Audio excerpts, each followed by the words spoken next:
అంటే బాగున్నారా? నమస్కారం సార్. ఏంటమ్మా నమస్కారం అమ్మా. నమస్కారం సార్. ఏంటమ్మా తల్లి బాగున్నావా? బాగున్నా సార్. ఏంటమ్మా నీ పేరేంటి? నా పేరు మేళ రెడ్డమ్మ సార్. రెడ్డమ్మ. బాగుంది సార్ ప్రభుత్వం. పింఛన్ ఇస్తాను సార్ బాగా. కూర్చోండి కూర్చోండి. ఇంకేంటమ్మా ఇంకేంటి? ఇట్రా కూర్చో. పింఛన్ వస్తుంది నీకు? సార్ ఇది నీ హోటలా? నా హోటల్ సార్. పేరేం పేరు పెట్టావు? మేళ రెడ్డమ్మే sir. Reddamma hotel. Mela Reddamma hotel అని పెట్టావా? పెట్టినా సార్. గుడ్. ఇంకేంటమ్మా ఏమేం చేస్తున్నాను ఇక్కడ? నేను 12 దోశ వేస్తా సార్, మళ్ళీ పగులు టీ అమ్ముకుంటా సార్, అంతే. ఎన్ని గంటలు ఉంటావు ఇక్కడ? నా ఇండ్లే ఇది సార్, ఈయనే ఉంటా సార్. నేను ఉండేది ఒంటిదానే. నా భర్త కూడా ఇల్లు ఎక్కడ? ఇదే ఇండ్లే సార్. అది ఇల్లు ఇక్కడ చేస్తా. నా భర్త చనిపోయినాడు సార్ కరోనాలో. ఇంట్లో పిల్లలు ఏంటమ్మా? 2 ఆడపిల్లలు సార్. పిన్నిళ్ళు అయిపోయినాయి, వాళ్ళ ఇంట్లోకి వెళ్ళిపోయినా సార్. వాళ్ళు ఎక్కడెక్కడ? ఊర్లోనే. మా ఆయన కొడుకు ఓ పాపని ఇచ్చినాను, ఓ పాప గోరంట్లు కలిసినాం సార్. గోరంట్లో ఒకరు ఇక్కడ. మా భర్త కరోనాలో. పిల్లలు ఏంటి? ఒకరి కొడుకు ఒకరి కూతురు సార్. వాళ్ళు ఏం పనులు చేస్తారు? వాళ్ళు కియాలి కంపెనీలో పోతారు సార్. అక్కడ గోరంట్లో ఉండేనా కియా కంపెనీకి పోతాడు. ఊర్లో ఉండే వాళ్ళు వ్యాపారం చేసుకుంటారు సార్. వ్యాపారం చేసుకుంటారు. ఇప్పుడు నీకు పింఛన్ ఇస్తున్నారమ్మా? పింఛన్ వస్తారు సార్. సంవత్సరానికి 3 ఫ్రీ సిలిండర్లు కూడా ఇచ్చినారు సార్. ఇంకేమి వస్తున్నాయి మీ కుటుంబానికి? నీకు ఒంటరిగా ఉన్నావు నువ్వు? ఒంటరిగానే సార్. ఓకే. ఏమేమి వస్తున్నాయి నీకు? నాకు 3 సిలిండర్లు సంవత్సరానికి వస్తున్నాయి సార్. 3 సిలిండర్లు వస్తున్నాయి. నెల నెల పింఛన్ 4000 వస్తుంది. 4000 పింఛన్ వస్తా ఉంది. నువ్వు ఇప్పుడు నీ కూతురు చూడాలనుకున్నా బస్ ఎక్కి పోతా సార్. అది కూడా సంతోషంగా ఉంది సార్ నాకు. నా బిడ్డల కాడికి ఏం బస్సుకు పోతా సార్. ఎన్ని రోజులకు ఒకసారి వెళ్తావు? నేను ఇప్పుడు నెల కట్టి పోతాంట సార్. సరుకులు తెచ్చుకునేదానికి మామూలుగా తలుపులకు కదిరికి పోతాంట సార్. కాదు, మీ కూతురు ఇక్కడికి వస్తుందా? వస్తారు సార్ వాళ్ళు కూడా. వాళ్ళు ఎన్ని రోజులకు వస్తారు? వాళ్ళు నెలకు సూర్య 2 నెలలకు సూర్య అట్లా వస్తాంటారు సార్. ఇప్పుడు వాళ్ళకి కూడా ఫ్రీ అయింది బస్? వాళ్ళకి కూడా ఫ్రీనే సార్. బాగుంది సార్ ప్రభుత్వం. ఈ 4-5 బెనిఫిట్స్ నీకు వస్తున్నాయి? వస్తున్నాయి సార్. సంతోషంగా ఉంది సార్. నీకు వచ్చే 4000 ఇవన్నీ చేసి ఇక్కడ ఏం చేస్తున్నావు? ఎట్లా చేస్తున్నావు నువ్వు? ఇక్కడ టీ కాల్చుతావు సార్. కాల్చున్నా సార్. చెప్తాను. ఏంటా హోటల్ బాగుందా? టేస్ట్ అవన్నీ బాగున్నాయా? మేడం ఇక్కడ పాల ప్యాకెట్ సార్. అందుకే ఎంతమంది వస్తారు మీరు రోజుకి? టీ తాగేసి వెళ్తా ఉంటారా? ఏంటమ్మా పెట్టావా? దోసపిండి ఉండదు సార్. దోసపిండి ఉంది. ఇప్పుడు నీకు ఒక టీకి ఎంత ఖర్చు అవుతుంది, ఎంత లాభం వస్తుంది లెక్కేసావా? నేనేమో అన్ని లెక్క వేయి సార్. వేయాలి కదమ్మా. రోజు వచ్చి 200 కూలి వస్తుంది సార్. దీంట్లో 200 ఖర్చులు పోయి 30 రోజులు ఉంటుందా? 1-2 రోజులు హాలిడే ఇస్తావా? ఏముండదు సార్, మామూలుగా ఉంటాను నేను. ఇంట్లోనే ఉంటా కదా. చేస్తావు. కాగితం పెడతావా? మంచిగా సార్. చట్నీ అయిపోయింది సార్. పొద్దున్నే వేసేసి అయిపోయింది. ఇది అయిపోయింది చట్నీ. ఓకే. ఈరోజు నాకు చట్నీ లేదంట. ఏంటో ఆయిల్ ఇంతే వేస్తుందా? ఎప్పుడో ఎక్కువ వేసింది ఈరోజు. కాదు, ఆయిలే. మీరు మామూలుగా ఆయిల్ ఎక్కువ తీసుకుంటారా తక్కువ తీసుకుంటారా? ఒకరు ఎక్కువ వేయమంటారు, ఒకరు తక్కువ వేయమంటారు సార్. ఆయిల్ ఒకరు ఉరివే పోయొద్దంటారు. ఆరోగ్యం మీద కాన్సన్ట్రేషన్ ఉండేవాళ్ళు తక్కువ ఆయిల్ వేస్తారు. కొంతమంది ఎక్కువ తింటారు సార్. ఎక్కువ తింటారు. నీ లెక్క ప్రకారం ఏది మంచిది? నూనె తక్కువ వాడేది మేలు సార్. నువ్వు అందరికి చెప్తున్నావా? నేనేం చెప్పాను సార్. వాళ్ళు ఎట్లా కావాలంటే అట్లా వేసిస్తంట. చెప్పాలి కదమ్మా. ఇంకోటి ఏమో చూద్దాం. నీకంటే నేను బాగా చేస్తాను చూద్దాం. నువ్వు నాక సూపర్వైజ్ చేయి.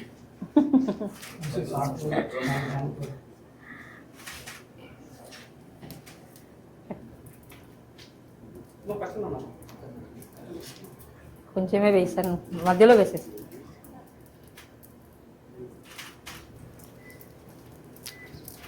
గట్టిగానే సార్, పతలాగా వస్తుంది.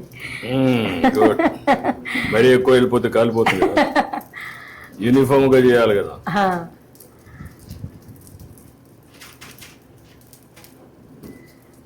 ఇదే కదమ్మా గరిట? Colony sir.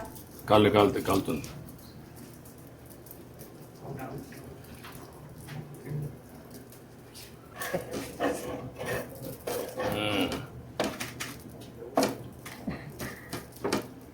కాలే సలారి పిన్నిందే అందుకు. పర్లేదమ్మా, బాగానే వస్తారులే. నీకంటే నేను మెలుగా ఉన్నా. ప్లేట్ ఒకటి తీసుకోమ్మా, అవును సార్. ప్లేట్ ఒకటి తీసుకో, ఇంకో ప్లేట్ ఈ ప్లేట్ ఇయ్యి.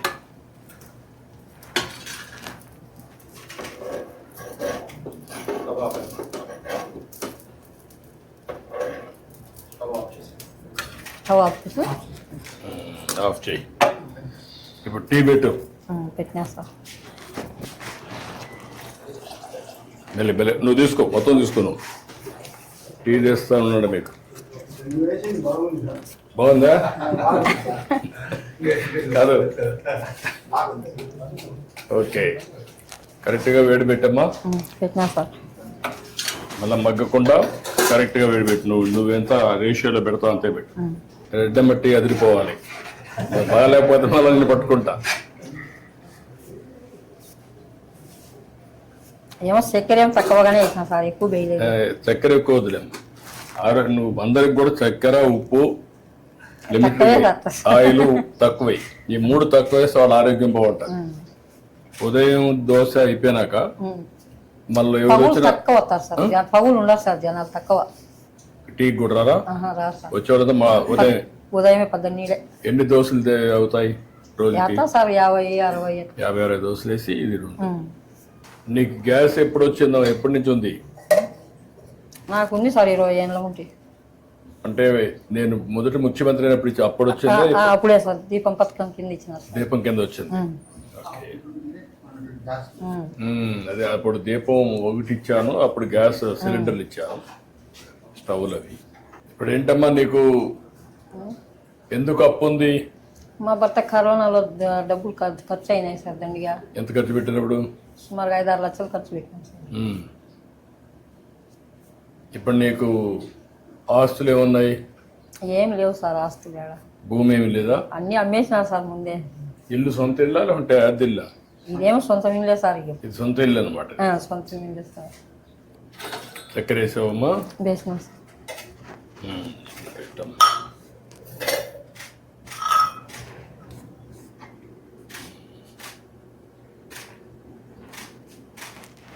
ఇంకా 2 గ్లాసుల్లో కూడా 3 గ్లాసుల్లో కొద్ది అంటే తీసుకోండి, మాట్లాడుకుందాం.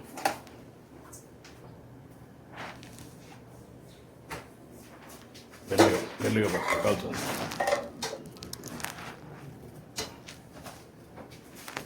మెల్లిగా కాలుతుంది. రామ్మ ఇట్రా. ఇంకేంటి చెప్పు. ఇప్పుడు నీకు 4,000 వస్తుంది. రమ్మ పెన్షన్ ఇచ్చేయి.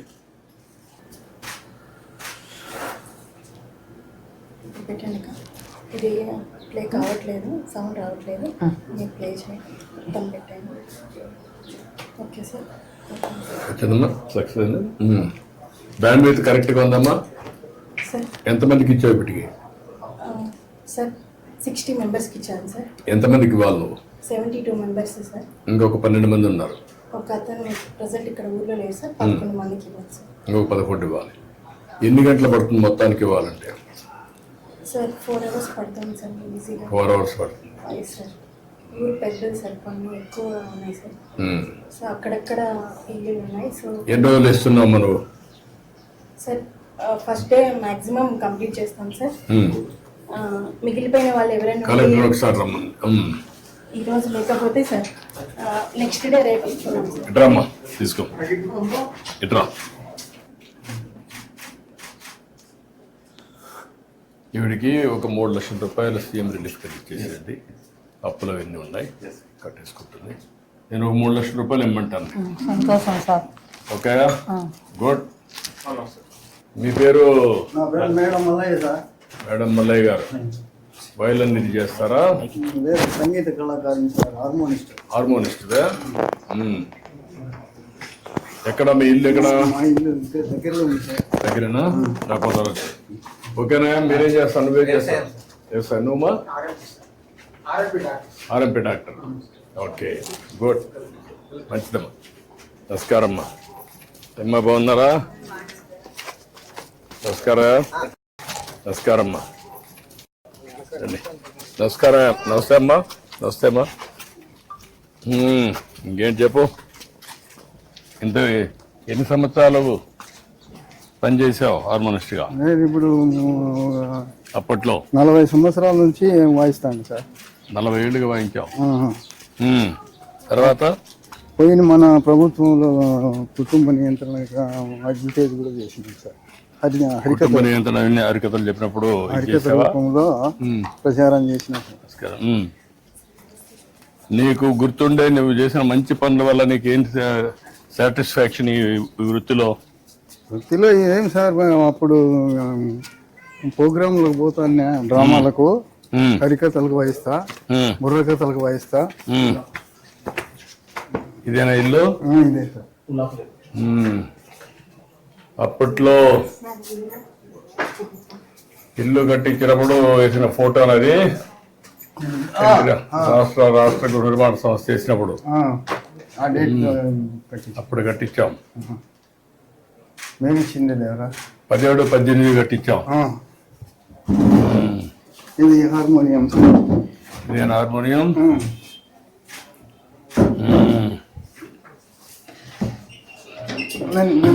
ఇటు వెళ్దాం.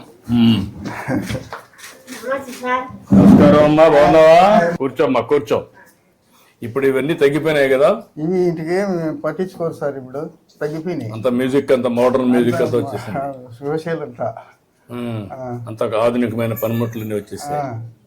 కరెంట్ బాక్సులు వచ్చినాయి ఇవి. అయినా కానీ ఈ సంగీతం నచ్చదు సార్.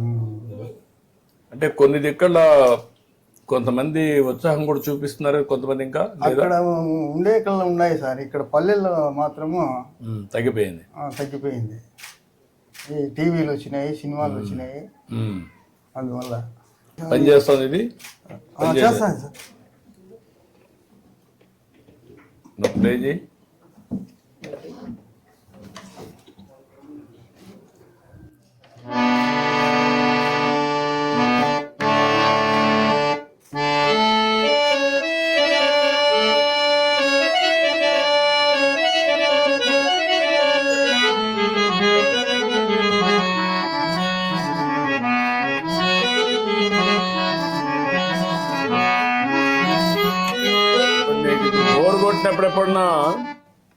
బోర్ కొట్టినప్పుడు ఎప్పుడన్నా హార్మోన్ వాయిస్తావా? వాయించుకుంటా ఉంటాను సార్. నాకు అదే కొంచెం ప్రశాంతత కోసం చేస్తా ఉంటావు. ఇప్పుడు ఏంటి మీ ఇద్దరు, మీకు ఎంతమంది పిల్లలు? నాకు 3 కొడుకులు సార్. ఏం చేస్తారు ముగ్గురు? ఇద్దరు బెంగళూరులో కాపురం ఉన్నారు సార్. ఏం చేస్తారు అక్కడ? ఏదో కూలి పని చేస్తున్నారు పెద్ద కొడుకు. మూడో కొడుకు వచ్చేసి కంటిద్దాల షాప్ పెట్టుకున్నాడు. ఎక్కడ? బెంగళూరులోనే. ముగ్గురు బెంగళూరులో ఉన్నారు. బెంగళూరు వస్తారు అప్పుడప్పుడు? వస్తా అంటారు సార్. మీరు పోతా ఉంటారా? పోతా ఉంటాం సార్. చిన్న కొడుకు వచ్చినాడు ఈరోజు.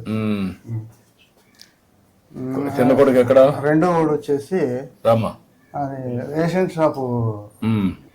ఇక్కడ షాప్ వచ్చిందా? ఈ ఊర్లో వచ్చింది. ఊర్లోనే ఇక్కడే. ఏమ్మా తీసుకో. ఎవరికి ఆయనకే ఇస్తున్నావా? ఏ పెన్షన్ అమ్మా? Artist pension.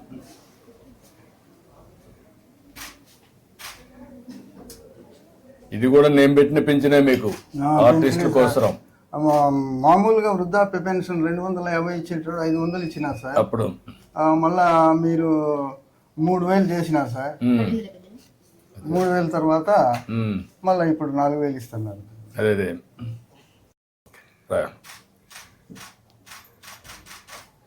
చాలా సంతోషమయ్యా. ఇది ఒక పవిత్రమైన భావంతో ఇస్తున్నాను. అందరినీ పంపించి ఒక రోజులోనే ఇమ్మంటున్నాను. ఇప్పుడు మీ ఇంటి దగ్గర ఇచ్చింది మాకు కంప్యూటర్ లో అమరావతిలో కనపడొస్తుంది. ఈ టైంలో ఇచ్చాం, ఇక్కడ ఈ ప్లేస్ లో ఇచ్చావు అని వస్తుంది అనమాట. ఆ విధంగా వీడు కూడా ఒక మంచి భావంతో పనిచేస్తున్నారు. ఇంత మునుపు మారి కాకుండా ఇప్పుడు బాగా చేస్తున్నారు. వాళ్ళు గౌరవంగా చూస్తున్నారా? ఏదో ఊరికే పింఛన్ ఇచ్చామని అన్నా? ఏం లేదు సార్. అంటే ఏం లేవా? మర్యాదగానే ఇస్తున్నారు. అది కనుక్కుందామని.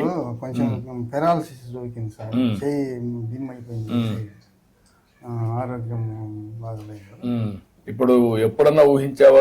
నీకు 4000 ఇచ్చాం. మరీ వికలాంగులు ఉంటే వాళ్ళకి 6000 ఇస్తున్నాం. ఇంకా మిగిలిన బెడ్ మీదనే ఉంటే వాళ్ళకి 15,000 ఇస్తున్నాం. అట్లా వాళ్ళ పిల్లలు ఉండేవాళ్ళు వాళ్ళు కూడా చూసుకోవాలి. వర్కౌట్ చేద్దాం. ఒక 2 లక్షల రూపాయలు నీకు ఇచ్చేసి నేను అకౌంట్కి. పెద్ద మనవరాలు బీటెక్ చేసింది సార్ ఈ సంవత్సరం.